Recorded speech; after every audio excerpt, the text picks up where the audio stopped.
With the coming of a new liturgical year, the season of Advent allows us to change the author of the gospel that we listen to Sunday by Sunday.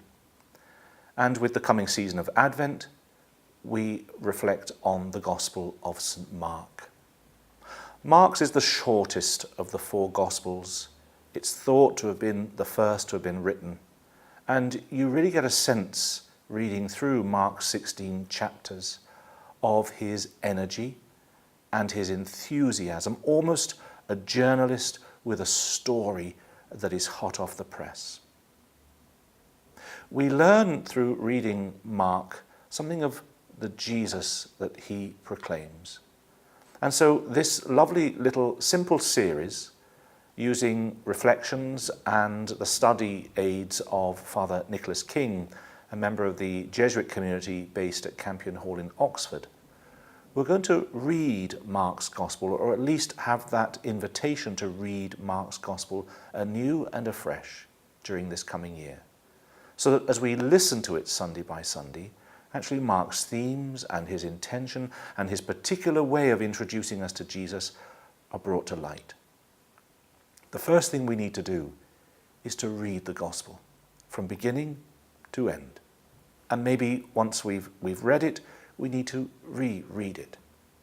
The 5 little clips that Father Nick has produced for us are by way of helping us to delve a little deeper into the detail, so that we can understand a little deeper who this Jesus is, what it means to be a disciple, listening to some of the characters that Mark introduces to us, listening to the unfolding narrative of the Passion and the cross, and looking at the way that Mark ends his gospel.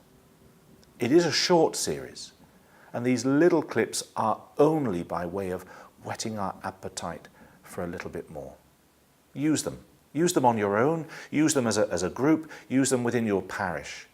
Use them as a series of 5 week after week to introduce yourself to this liturgical year. Spread them out. Use them however you feel you want to use them and how is best for you or for your community.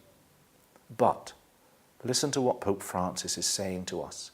Go back to the source. Return to the source. The source is always Jesus and the gospel.